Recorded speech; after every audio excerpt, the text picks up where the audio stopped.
YSJ 전공수학입니다. 이번 시간에는 대각화 단원에서 대각화 가능성 개념을 살펴보겠습니다. 대각화 가능성에서는 정사각행렬 A를 개수행렬로 갖고 스칼라 람다에 대한 이 선형계의 해를 구할 텐데, 이 해가 0이 아닐 때, 그럴 때 스칼라 람다를 정사각행렬 A에 대한 고유값이라고 하죠. 이 고유값을 람다 제로로 뒀을 때 이 람다 제로에 대한 다음과 같은 선형계의 0이 아닌 해를 정사각행렬 A의 고유벡터라고 할 겁니다. 이 고유벡터들의 집합을 정사각행렬 A에 대한 솔루션 스페이스, 널 스페이스, 그리고 고유공간이라고 합니다.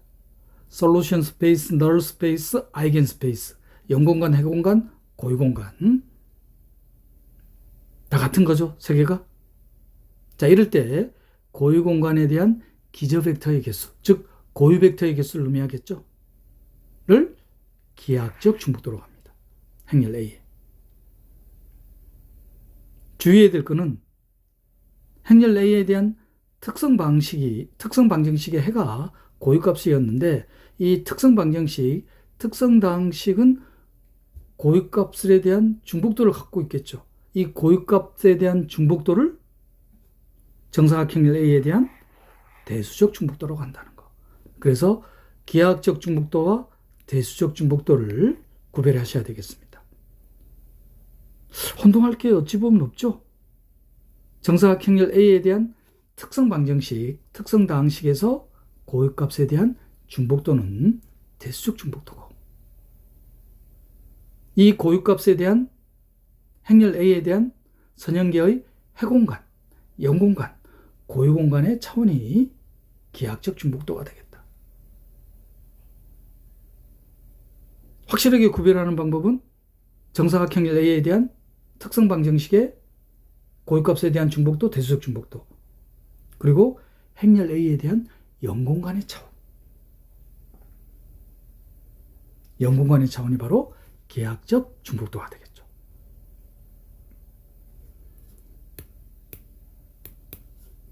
노트할 내용은 방금 행렬 A에 대한 특성 방정식에서의 고유값에 대한 중복도를 대수적 중복도라고 했었습니다. 기하학적 중복도를 갖는 다항식을 최소 다항식이라고 하겠습니다. 특성 다항식은 고유값에 대한 중복도를 갖고, 최소 다항식은 고유값에 대한 기하학적 중복도를 갖는 다항식을 의미한다. 자, 구별해야 될 게 대수적 중복도, 기하학적 중복도, 특성 다항식, 최소 다항식. 예를 들어서 3차 정사각행렬 A에 대한 고유값을 찾아야지 대수적 중복도, 기하학적 중복도가 구해지겠죠. 그래서 가장 우선시해야 될 것은 3차 정사각행렬에 대한 고유값을 찾기 위해서 특성 다항식에서 출발하겠습니다. 지금 특성 다항식이 다음과 같이 주어지죠. 고유값 2에 대한 대수적 중복도 1이죠. 고유값 3에 대한 대수적 중복도 2가 되겠습니다. 그러면 고유값에 대한 선형계의 해공간, 영공간, 고유공간의 차원이 기하학적 중복도가 되니까 고유값에 대한 선형계의 해를 구해봐야 되겠죠. 그러면 어차피 동차 선형계의 해기 때문에 굳이 행렬 A에다가 영벡터를 추가한 어그멘티드 매트릭스 형태로 나타내지는 않아도 되겠죠. 이 이후로는 그렇게 하겠습니다. 지금은 이그젠플이니까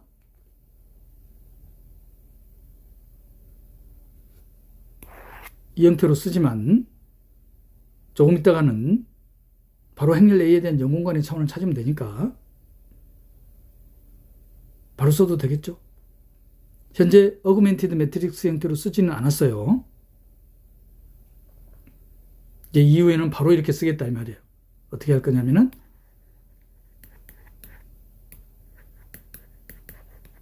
이렇게 해서 구하자 이 말이에요. 그래서 기하 행사다리꼴 혹은 행사다리꼴로 고쳤을 때 0이 아닌 행벡터의 개수가 랭크죠. 그러면 영공간의 차원이니까 랭크에다가 영공간의 차원을 합하면은 행렬 A에 대한 열의 개수. 행렬 A의 열의 개수나 2i 빼기 A의 행렬의 열의 개수는 변함이 없으니까. 자, 그러면 현재 기하 행사다리꼴로 고치니까 세 번째 변수를 프리베리어블로 선택할 수 있죠. 프리베리어블의 개수가 하나로 선택할 수 있습니다. 그럼 고유 벡터가 하나로 선택이 되겠죠. 그럼 세 번째 변수에다가 이메이 스칼라를 대응시키면은 다음과 같은 고유 벡터를 선택할 수 있겠습니까? 1, 마이너스 1,8. 따라서 고유값에 대한 기하학적 중복도는 1이 되겠습니다.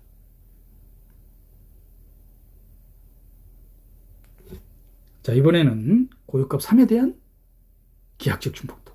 그럼 고유값 3에 대한 3i 빼기 a에 대한 행사다리꼴, 기하 행사다리꼴로 고쳤을 때 0이 아닌 행벡터의 개수. 랭크죠. 여기에다가 영공간의 차원의 합이 열의 개수가 돼야 될 테니까. 랭크만 계산하면 기하학적 중복도 찾는 건 바로 해결이 되죠. 고유 벡터를 한번 찾아봅시다. 그러면 프리베리어블에 대응되는 벡터를 찾으면 되니까 기하 행사다리꼴로 치니까 세 번째 변수에 프리베리어블 선택할 수 있죠. 하나입니다. 0이 아닌 행벡터의 개수 2개. 그럼 프리베리어블 개수는 선택할 수 있는 게 하나죠. 자, 그럼 이 프리베리어블에 대응되는 고유 벡터 다음과 같이 선택할 수 있습니까? 0, 0,1로 선택할 수가 있습니다. 그러면 이 고유값에 대한 기저 벡터의 개수가 하나니까 고유 공간의 차원은 1, 즉 기하학적 중복도는 1이 되겠습니다.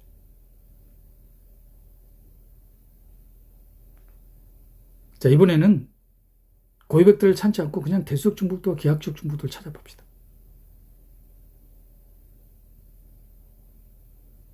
대수적 중복도는 특성 당식, 출발은 특성 당식이었어요. 그럼 고유값 1에 대한 대수적 중복도 1, 고유값 2에 대한 대수적 중복도 2. 그럼 고유값 2에 대한 기하학적 중복도는 고유값 1과 2에 대한 선형계.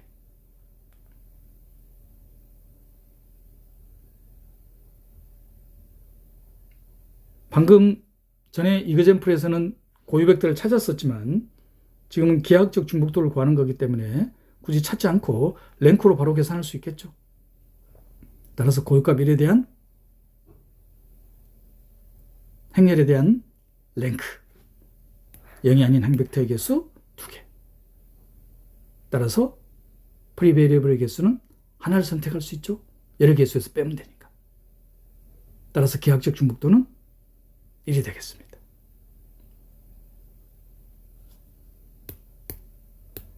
자, 고유값 2에 대한 행렬 기하 행사다리꼴로 고치니까 0이 아닌 행벡터의 개수 하나입니다.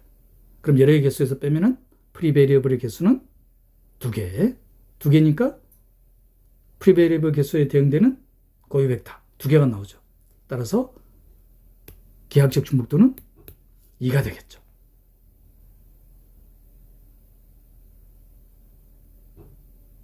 여기 오타가 있네요.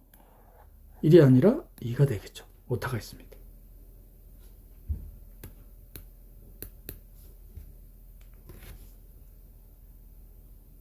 자, 이번 이그젠플을 자세히 들여다봐야 됩니다. 방금 구한 건데 3차 정사각 행렬이에요. 고유값 1, 2에 대한 대수적 중복도가 1, 2였죠. 고유값 1에 대한 대수적 중복도 1, 고유값 2에 대한 대수적 중복도 2였습니다.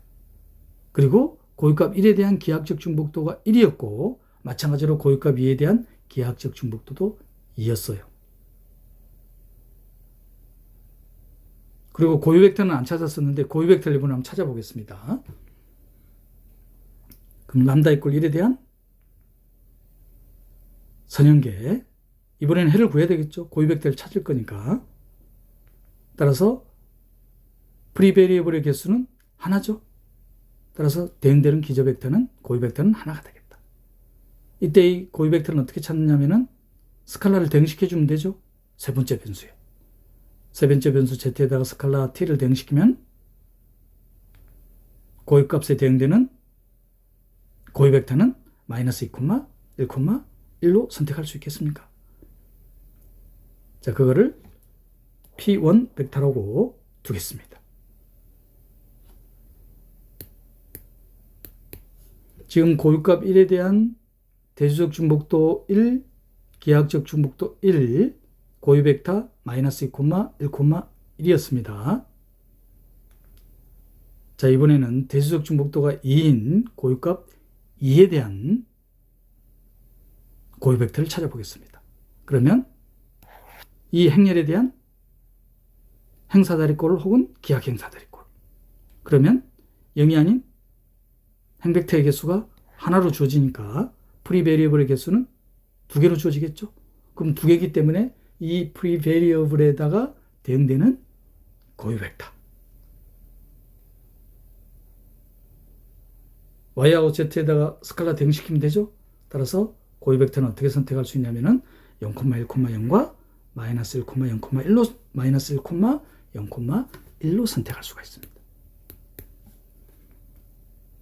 그래서 0,1,0을 P2, 마이너스 1,0,1을 P3라 두겠습니다. 그런데 방금 구한 고유 벡터들을 보니까 P1, P2, P3를 보니까 지금 기하학행 사다리꼴로 고친 0이 아닌 행벡터에 대응되는 해공간의 고유 벡터였어요. 그래서 그 고유 벡터들을 보니까 0이 아닌 성분에 0인 성분이 대응되고 있죠. 이 말은 이 벡터들에 대한 스칼라에 대한 1차 결합이 0벡터가 되게 하는 스칼라들은 모두 0일 수밖에 없다. 즉, 이 세 개의 벡터들은 1차 독립인 벡터가 되겠다.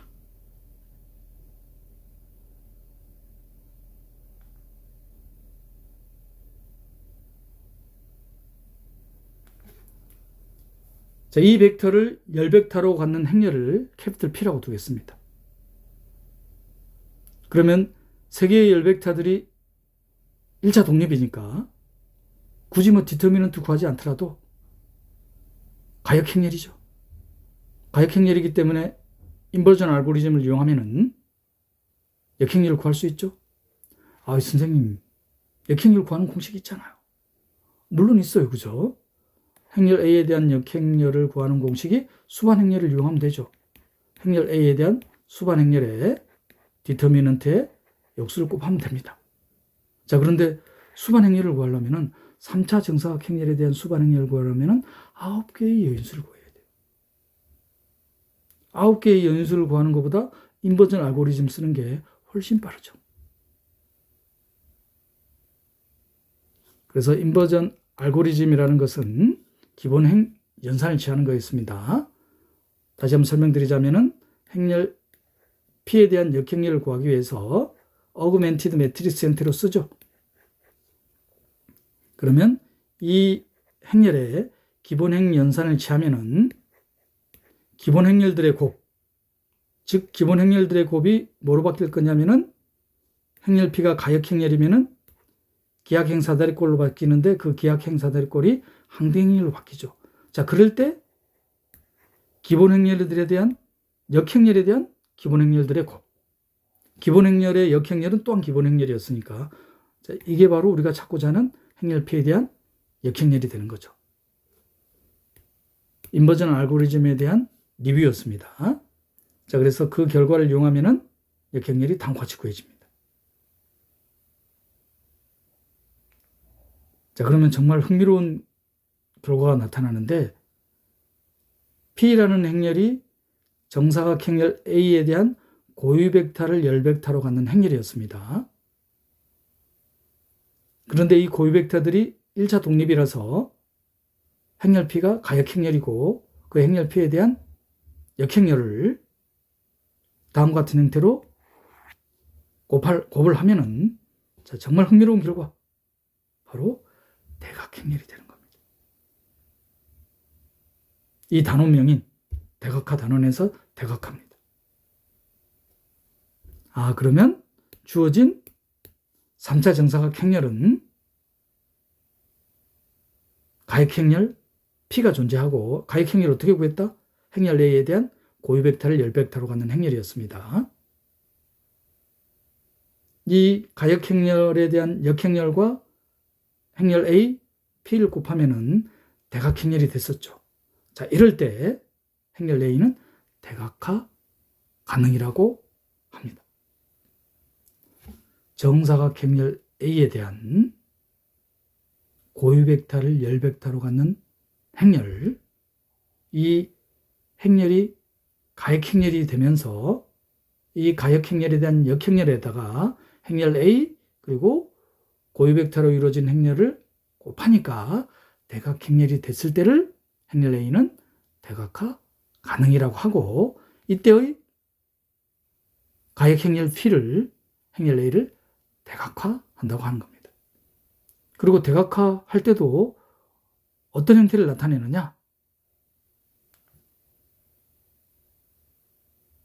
지금 이전 슬라이드에서는 P1 벡터가 1열 벡터였죠.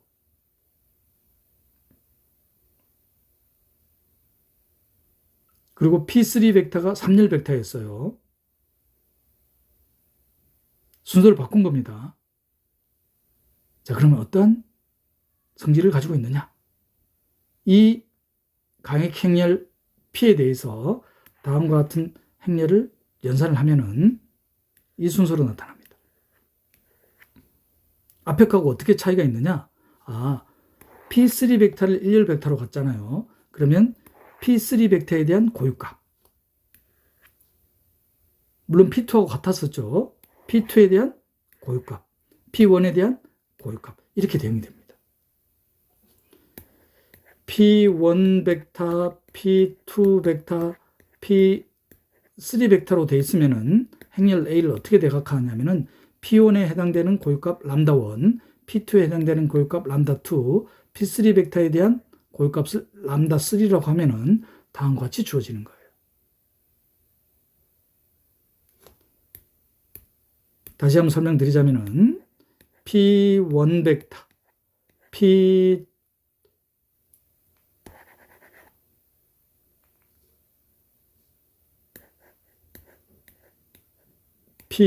벡터, 고유 벡터죠. P2 벡터, P3 벡터. 행렬 A에 대한 고유값에 대한 고유 벡터를 열 벡터로 갖는 행렬입니다. 이 행렬로 다음과 같은 곱을 하면은 대각행렬이 나오는데, P1 벡터에 대응되는 교유값, P2 벡터에 대응되는 고유값, P3 벡터에 대응되는 고유값, 이와 같은 형태로 나타나는 흥미로운 성질을 가지고 있습니다. 지금 이그젬플을 다시 보면은 3차 정사각 행렬 A에 대한 고유값 1에 대한 대수적 중복도와 기하학적 중복도가 같았어요. 그리고 고유값 2에 대한 기하학적 중복도와 대수적 중복도도 같았습니다. 그리고 1차 독립인 고유 벡터가 3개 존재했어요. 3차 정사각 행렬입니다. 그리고 기하학적 중복도들의 합이 여러 개수하고 같았었습니다. 근데 결과가 어떤 결과를 얻었었냐면은 행렬 A는 대각화가 가능했다는 거. 지금 이 이그젬플을 일반화할 수 있습니다. 자, 그래서 어떤 정리를 얻을 수 있느냐? 다음과 같은 정리가 얻어지는 거예요. N차 정사각 행렬에 대해서는 다음 명제가 동치가 되겠습니다. 자, N차 정사각 행렬 A가 대각화 가능하면 필요 충분 조건이에요. 이그젠플을 떠올려보세요. n차 정사각 행렬이니까 대각화가 가능하다는 것은 n개의 1차 독립인 고유 벡터가 존재한다. n개의 1차 독립인 고유 벡터가 존재하면 n차 정사각 행렬은 대각화 가능한 거예요. n차 정사각 행렬 A가 대각화 가능하면 n개의 1차 독립인 고유 벡터가 존재합니다. 1차 독립인 고유 벡터가 존재하니까 기저 벡터의 개수는 n개로 이루어진 고유 벡터를 갖겠죠. 그리고 대각화 가능성을 판단할 때 가장 유용하게 사용하는 것은 이겁니다. 행렬 A에 대한 정사각 행렬 A에 대한 기하학적 중복도들의 합이 여러의 개수와 같을 때, 그러면 이 정사각 행렬은 대각화 가능하다는 것. 그리고 또 이그젠플에 뭐가 있었습니까? 대각화 가능한 행렬은 고유값에 대한 기하학적 중복도와 대수적 중복도가 같았었죠. 특히 마지막 번째는 어떤 경우에 많이 사용하느냐? 행렬 A에 대한 고유값에 대한 정보를 주고 행렬 A에 대한 디터미넌트라든지 트레이스를 괄호로 나올 겁니다. 그러면 대각화 가능한 행렬은 기하학적 중복도와 대수적 중복도가 같기 때문에 디터미넌트 바로 구할 수 있죠. 디터미넌트는 고유값들의 곱. 중복도만큼 곱해야 되죠. 트레이스는 중복도만큼의 합.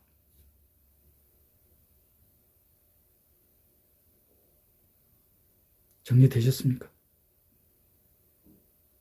대각화를 판단할 때 가장 유용하게 사용하는 것은 행렬 A에 대한 기하학적 중복도들의 합이 행렬 A에 대한 열의 개수와 같을 때. 굳이 열이라고 할 필요는 없겠죠. 왜냐하면 정사각 행렬이니까. 그러면 기하학적 중복도와 대수적 중복도가 같기 때문에 행렬 A에 대한 디터미넌트 중복도만큼의 곱, 트레이스 중복도만큼의 합으로 계산할 수 있을 겁니다.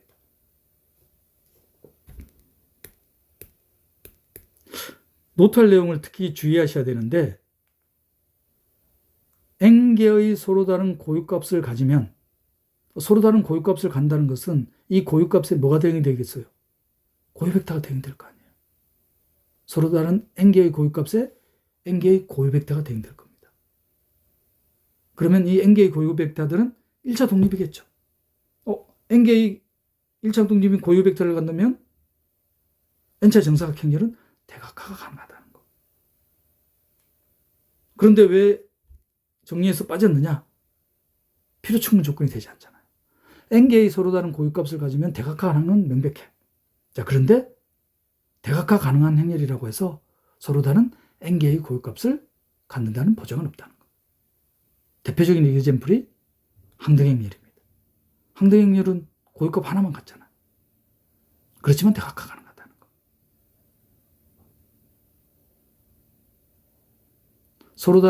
n개의 서로 다른 고유값을 가지면 대각화는 가능하지만 대각화 가능한 행렬이라고 해서 서로 다른 n개의 고유값을 간다는 보장은 없다는 겁니다. 대표적인 이그젠플이 항등행렬.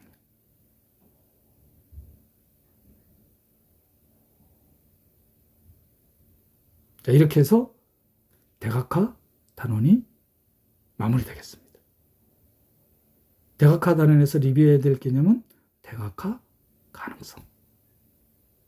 대각화 가능성이란 n차 정사각 행렬 A에 대한 특성 다항식을 계산해서 고유값들에 대한 대수적 중복도가 계산이 될 거고, 대수적 중복도를 찾는 게 목적이 아니죠. 기하학적 중복도. 기하학적 중복도를 찾을 때는 행렬 A에 대한 연공간의 차원이니까 행렬에 대한 차원 정리에서 바로 기하학적 중복도를 구할 수가 있다. 이때 이 기하학적 중복도들의 합이 주어진 정사각 행렬의 열의 개수와 같으면 정사각 행렬 A는 대각화 가능하다는 것. 특히 대각화가 가능하면은 대각화시키는 행렬은 어떻게 구할 거냐면은 고유값에 대한 고유 벡터를 열 벡터로 갖는 행렬이 정사각 행렬 A를 대각화시키는 가액행렬이 되겠다는 겁니다. 리뷰 되셨습니까? 대학화 단원을 끝으로 선형대수학 과목에 대한 단원별 개념 정리가 마무리되겠습니다. 그렇다면 선형대수학 과목에 대한 단원별 개념 정리에 대한 리뷰를 해야 되겠죠.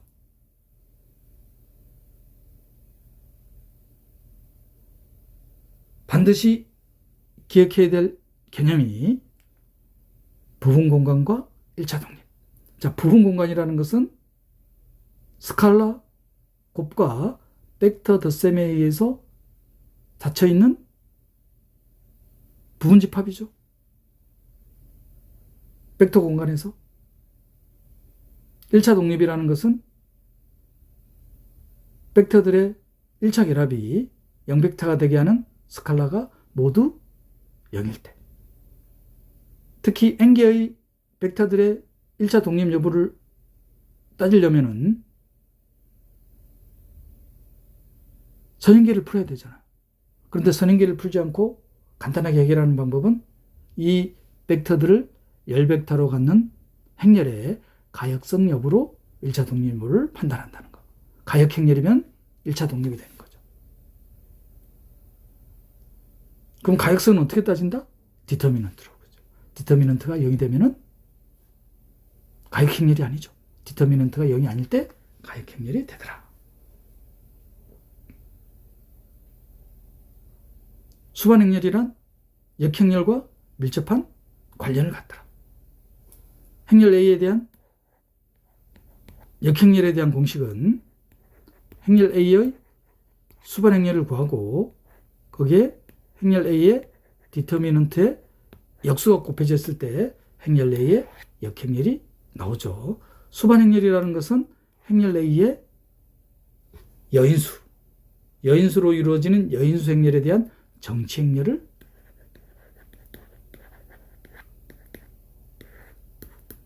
말하는데 n차 정사각 행렬에 대한 여인수는 n제곱계의 여인수를 계산해야 되니까 역행렬을 구할 때 이 방법은 쓰지는 않는다는 것은 자연스럽게 생각되시죠? 3차 정사각 행렬에 대해서 9개의 여인수를 계산해야 되니까. 그래서 실질적으로 역행렬을 구할 때는 인버전 알고리즘을 사용하겠습니다. 고유값, 고유벡터란 마지막 단원인 대각화 단원과 밀접한 관련을 갖죠. 정사각 행렬 A에 대한 특성 방정식. 이 특성 방정식은 어디에서 나온 거냐면은 정사각 행렬 A를 개수 행렬로 갖는 스칼라 람다에 대한 선형계의 해를 구하는 데서 나오죠. 자, 이때 0이 아닌 해가 존재할 때의 스칼라를 고유값, 그때의 0이 아닌 해를 고유벡터라고 한다는 것. 리뷰 되셨나요?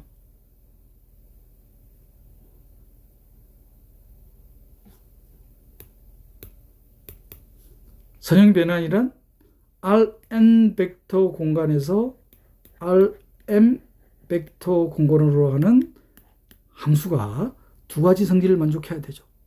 첫 번째 성질은 additivity property. 두 번째 성질은 단원 설명할 때하고 순서를 같이 할까요? 첫 번째 조건은 첫 번째, 두 번째가 정해진 건 아니지만 첫 번째 homogeneity property. 두 번째가 additivity property. 동차성과 가산성이죠. 그러면 선형 변화는 행렬로 나타낼 수 있다는 거. 그래서 선형 변환에 대한 표준 행렬, 표준 기제를 이용하죠. Rn 벡터에 대한 표준 기저. 의 이미지를 열 벡터로 갖는 행렬이 선형 변환에 대한 표준 행렬이고, 이때 행렬의 크기는 코도메인과 도메인의 차원이죠. 그래서 m 곱하기 n 행렬로 주어지겠습니다.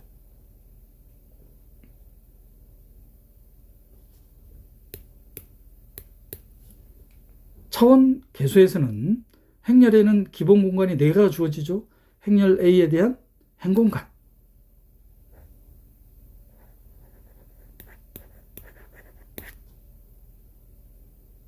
행공간의 차원이죠. 랭크가 행렬 A의 열공간,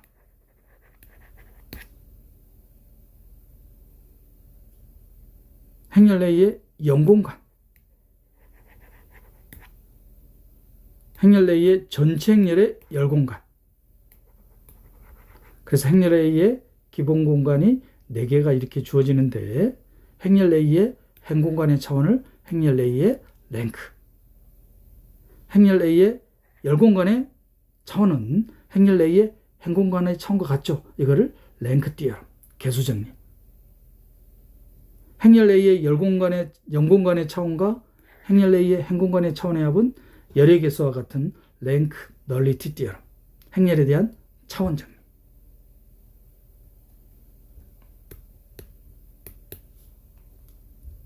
사용 정리란 Rn 벡터 공간에서의 임의의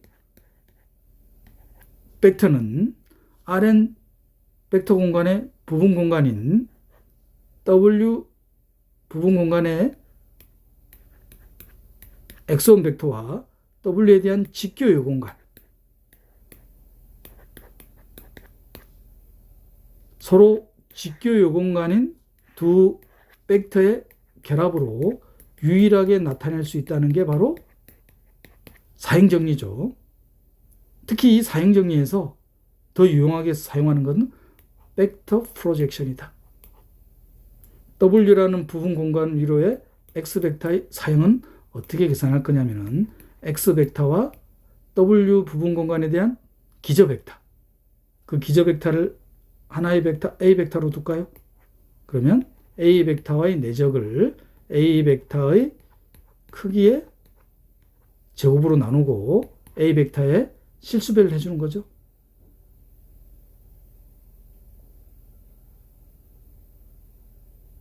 특히 임의의 벡터를 W라는 부분 공간에 정사형했을 때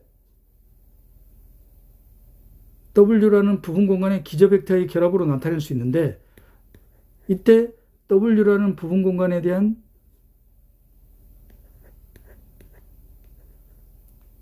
기저벡터가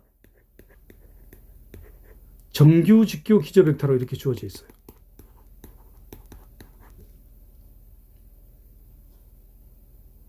그러면 이 부분 공간 위로의 임의 벡터를 정사형한 벡터는 이 벡터들에 대한 1차 결합으로 나타날 거 아니에요.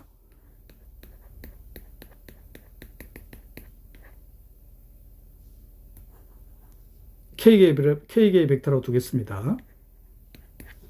자, 그랬을 때 정규 직교 기저면은 요 C1과 CK를 굳이 선형계의 해를 구하지 않고 바로 갈 수 있죠. C1은 어떻게 계산된다? 스칼라 C1은 V1 벡터와 X 벡터의 내적을 V1 벡터의 크기의 제곱으로 나누면 되죠. 정규 직교 기저 벡터니까 바로 이게 뭐로 주어질 거냐면은 이렇게 딱 주어질 겁니다. 사행 정리에서 이 벡터 프로젝션을 더 유용하게 사용하겠습니다. 그거를 기저에 관련된 좌표에서 그대로 사용하겠죠. 예를 들어서 설명드리자면은 3,4라는 좌표 평면에서 표준 기조로 나타나는 게 3,4죠. 무슨 소리냐? X축 방향에 대한 단위 벡터, Y축 방향에 대한 단위 벡터. 요 3이라는 건 어떻게 나온 거냐면은 3,4와 1,0에 대한 내적. 4라는 건 어떻게 나온 거다? 3,4와 0,1에 대한 내적. 자, 그런데 기저에 관련된 좌표 개념은 3,4라는 이 표준 기조로 나타난 벡터를 정규직교 기저 벡터인 B로 나타내보자 이 말이에요. 자, 그런데 정규직교 기저 B 벡터가 어떻게 주어져 있을 거냐면, 예를 들자면은 루트 2분의 1, 루트 2분의 1 마이너스 루트 2분의 1, 루트 2분의 1로 주어져 있다면은 이 3,4 표준 기조로 나타냈기 때문에 3,4라고 읽었지만, 이거를 기저 B로 나타내보자 이 말이에요. 그럼 기저 B로 나타내니까 이 벡터에 대한 1차 결합으로 나타날 거 아니에요. 그러면 그때 이 스칼라가 어떻게 주어진다? 3,4와 루트 2분의 1, 루트 2분의 1에 대한 내적. 그럼 어떻게 주어집니까 이게? 루트 2분의 7로 주어집니까? 자, 이번에는 3,4와 마이너스 루트 2분의 1, 루트 2분의 1에 대한 내적. 그럼 어떻게 주어지나요? 루트 2분의 1로 주어집니까? 아, 그러면 3,4라는 것은 방금 말씀드렸던 이 정규직교 기조로 나타내면은 어떻게 표현이 될 거냐면은 루트 2분의 7, 마이너스 마이너스가 아니죠. 루트 2분의 1로 이렇게 딱 표현되는 겁니다. 그러면 이 표준 기제에서는 x축 방향에 대한 성분이잖아요. 1,0. 자, 그런데 이 정규직교 기조니까 루트 2분의 1, 루트 2분의 1에 대한 벡터 성분이에요. 자, 이거는 표준 기조로 나타낼 때는 y 성분인 거죠. y축 방향에 대한 단위 벡터인 0,1에 대한 성분일 겁니다. 자, 그런데 여기서는 정규직교 기조 B가 요거니까 마이너스 루트 2분의 1, 루트 2분의 1에 대한 성분이 되는 겁니다. 특히 이렇게 정규직교 기조로 표현한 기제에 관련된 좌표는 크기가 변함이 있다 없다? 크기 변함이 없죠. 요 크기 얼마입니까? 벡터의 크기 5인가요? 요 벡터의 크기 얼마입니까? 5 딱 나오잖아요. 그래서 최소한도로 필요한 기저 벡터는 직교 기저 벡터가 되겠다. 그래서 기저에 관련된 좌표에서 유용한 게 뭐가 있었냐면은 기저 벡터가 이렇게 딱 주어져 있습니다. V1, W1, WK. 그러면 이 기저 벡터 B로 임의의 벡터를 표현하려면은 스칼라를 구하기 위해서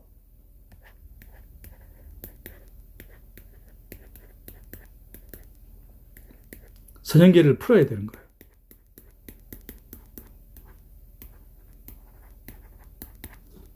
자, 그런데 직교 기저면은 스칼라를 바로 계산할 수 있다 이 말이에요. 그래서 기저 벡터로부터 직교 기저 벡터를 얻는 방법을 그람 슈미트 프로세스라고 하죠.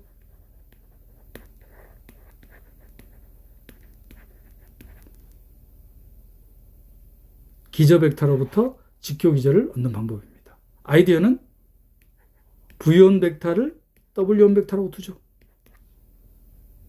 W1, WK 벡터는 직교 기저가 아닙니다. 그러면 이 V1 벡터에다가 직교하는 기저 벡터를 어떻게 했냐 이 말이에요. 그러면 W2 벡터를 V1 벡터에다가 정사행하면 되잖아요. 자, 그래서 W2 벡터를 V1 벡터에다가 정사행할 거예요. 그러면 V1 벡터의 크기의 제곱으로 V1 벡터. 이게 벡터 프로젝션이죠. 자, 이거를 W2 벡터에서 뺀 거를 V2 벡터로 두는 거죠. 이게 바로 그램 슈미트 프로세스에 대한 아이디어입니다. 그래서 벡터에 대한 1차 결합으로 나타낼 때 스칼라들을 구하기 위해서 선형계를 풀지 않고 구하는 방법은 최소한도의 직교 기저 벡터가 주어지면 되겠다. 그래서 임의의 기저 벡터로부터 직교 기저 벡터를 얻는 아이디어인 방법인 그램 슈미트 프로세스를 사용해야 되겠습니다. 마지막 단원 대각화 단원. 고유값 고유 벡터하고 밀접한 관련을 갖죠. n차 정사각 행렬이 대각화 가능한지 바로 판단하는 방법은 n차 정사각 행렬에 대한 특성 다항식으로부터 고유값을 찾는다. 이때 고유값에 대한 중복도, 특성 다항식에서의 고유값의 중복도를 대수적 중복도. 고유값을 찾았으면 고유값에 대한 행렬. 고유값을 찾았으면은 이 고유값에 대한 행렬에 대한 랭크를 계산하면 바로 고유값에 대한 뭐가 계산이 되냐면은 널리티가 계산이 되죠. 왜? 이게 행렬 A의 여러 개수가 같기 때문에. 널리티를 바로 뭐라고 한다? 고유값에 대한 행렬에 대한 기하학적 중복도. 이 기하학적 중복도들의 합이, 각 고유값에 대한 기하학적 중복도들의 합이 행렬 A의 여러 개수와 같을 때 주어진 정사각 행렬은 대각화 가능하다는 것. 그럼 그 대각화를 시키는 가역 행렬 P는 어떻게 구하느냐?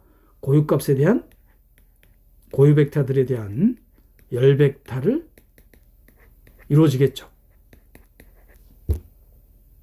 그러면 이 행렬 P로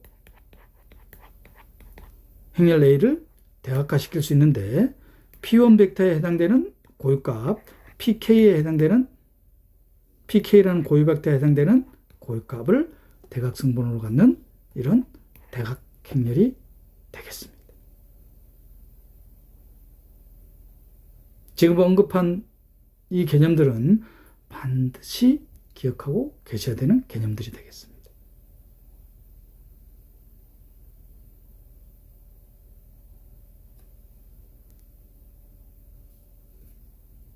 지금까지 선형대수학 과목에 대한 단원별 개념 정리를 하였습니다. 선형대수학 과목에 대한 단원별 개념 정리를 마치고 다음 시간에는 미분기하 단원별 개념 정리를 살펴보겠습니다. YSJ 전공수학이었습니다.